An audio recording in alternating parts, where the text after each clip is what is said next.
Thank you. Hi, everybody. I am here to tell a little story about inspiration, as Yantine said, and how I arrived in Lisbon about 6 months ago.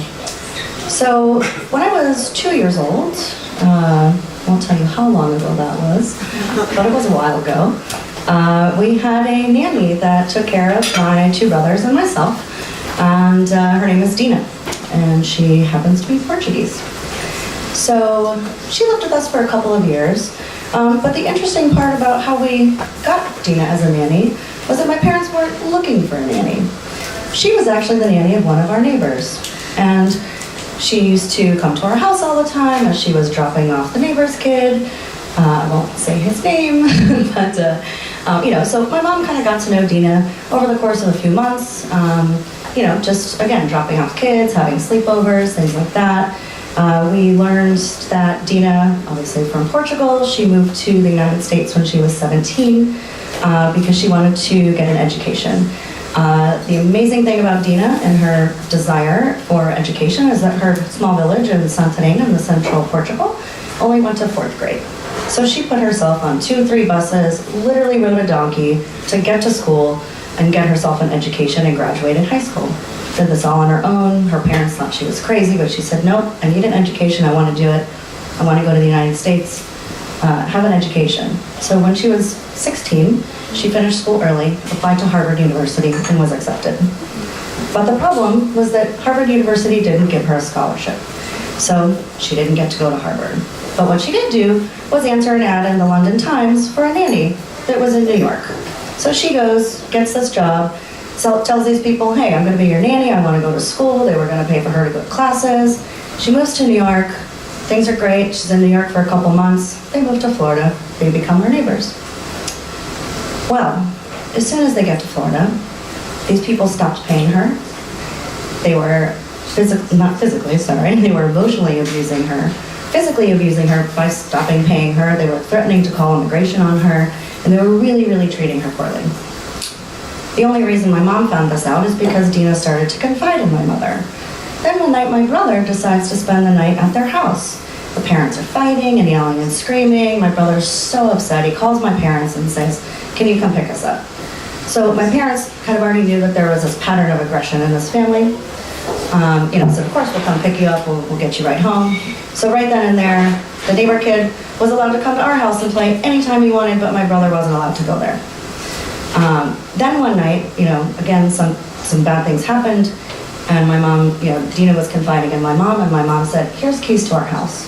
If you're ever in danger of your life, just come. Doesn't matter what time of the day or night, you're always welcome here. We appreciate what you're trying to do and make something with yourself, and any way we can help, let's try and make that happen. So one night we're out having a family dinner, I don't know, TJ Fridays or something, and we come home and Dina's crying on our couch. And she doesn't know what to do. She's beside herself. She grabbed her bags and, really didn't know what to do. So my parents started talking and they said, well, we've got 3 kids under the age of 10. My dad, kind of a pioneer maybe in the digital nomad life. He was a software developer in the 70s, so he was like one of the first guys to do it. He traveled all over the world. He lived in other states in the United States Monday through Friday, would come home on weekends, so he wasn't home a lot. So they said, hey, maybe this is the perfect opportunity for us to have some help. So sure, Dina, why don't you come live with us? And we're going to pay for you to go to school. You want to take classes, we'll help you do that. We believe in education, and you came here for the American dream, and we want to help you achieve that. So she lived with us for a couple of years. My brothers apparently learned some Portuguese. I didn't. I was too little. But I remember, after she left, she actually left our house because she met a guy in her university from Kuwait who said his family was going to give her the opportunity to study at Kuwait University. So she went to Kuwait University. I remember though, over the course of maybe the next 10 years, we'd get letters from Dina. Back then, there was no email, there were no cell phones.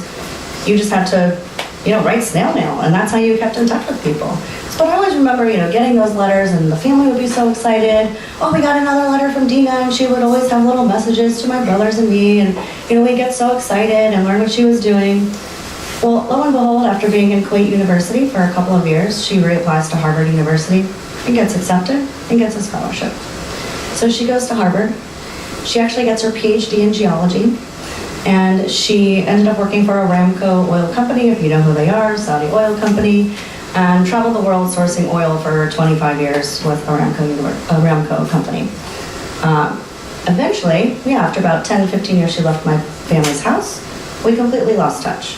My brothers and I had all of our things going on. She did all of her things. But over the years, I remember, even every few years, my parents saying, when LinkedIn came about, look for Dina, look for Dina. Oh, I can't find her. Facebook, no, can't find her anywhere. I mean, we had everybody. We had family, friends, cousins, everybody looking for Dina. Nobody could find her. Well, fast forward to July 2017, my parents' phone rings, and lo and behold, it's Dina. So it's been 25 years, they haven't spoken. 6-hour phone call later, my mom, the next person my mom called was me, and said, you'll never believe who just called. And I said, I'm not gonna guess, just tell me. And, and she said, well, it was Dina. And you know, I remember Dina, but I don't really remember Dina. I remember stories of Dina. And I said, oh, that's so cool. And she said, well, Dad and I are gonna go visit her in September in Portugal. And I said, well, that's really coincidental because I'm going to be in Portugal in September. And she said, well, where are you going? I was like, well, I'm actually going to a rave in the beaches in the Algarve. And she said, oh, okay, cool. Well, 2 days later, my job says, hey, we need somebody to cover a conference in Lisbon. Would you like to go? And I said, well, when's the conference? And they said, September. And I said, well, that's pretty darn amazing. You're going to pay for my plane ticket to go to a rave. So that's great, right? So I timed the trip. I was going to take 3 weeks, hang out in Portugal. I'd never been to Portugal before. So I spent a week for this conference, a week at the rave. It would have been great if I saw my parents before the rave, but then, you know, that's sort of how it happened. So then I had to meet my parents, which was a long day, that first day. And if anyone has ever been to the BPM festival, that's where I was. So anyway, so I meet my parents. You know, we all meet up together, and we go to Dina's house in the countryside in central Portugal. And we get there, and I'm just blown away how beautiful her property is. Perfectly manicured, you know, pathways and fruit trees. Because she traveled all over the world for 25 years, she has 50 different types of fruit trees. Illegally brought the trees back, but we won't talk about that. But you want plums, you want loquats, you want like 17 kinds of figs. Who knew there were 17 kinds of figs? She has everything. So super beautiful, beautiful outdoor kitchen. And I said to her, I said, you know, Dina, I said, you could really have a nice bed and breakfast here. And it's always been my dream. You could totally do that here and have cooking classes and all these things. And she looked at me and she said, well, your parents gave me opportunity. I want to give you opportunity. Why don't you move to Portugal and do it? And I said, wow. Like, really, that was like a head scratcher.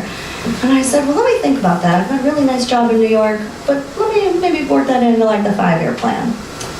So we had already planned to come back to Portugal in November to see her for a couple days, and I go to some Christmas markets in Munich and Salzburg, but that's not part of the story. And also true though.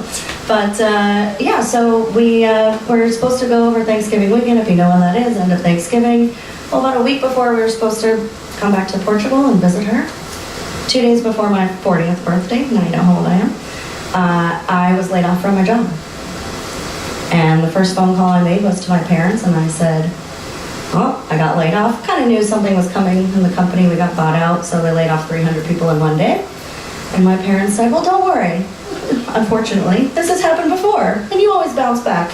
And I said, yeah, but you know what I think I'm going to do? I'm going to move to Portugal. So the second phone call I made was to Dina. And I said, oh, hey, Dina, super excited, ready to see you next week. Can't wait, Christmas shopping, fun. But do you remember when we had that conversation about how that I should move to Portugal and start a bed and breakfast and do food tourism things? Well, I got laid off today. Is that offer still on the table? And she said, absolutely. So I said, all right, well, that's cool. So we chatted for a little bit. I hung up the phone. We went back, and a week later we came to Portugal again, and we really started talking it out. So now we're December 1st. And after this trip, I went back to New York, packed up my cat in my car, My apartment, drove to Florida, hung out for a month with my family, and moved to Portugal a month later. And, had to go back, get residency, do all that kind of a thing, but I've been back here since September, and, it was really amazing the fact that I think that, in your daily lives, there have been lots of things about trust and meeting people and, whether it's you're inspired by someone or you get opportunity, you should give opportunity, good karma, right? Because you never know what can happen, and 39 years later, and here you are.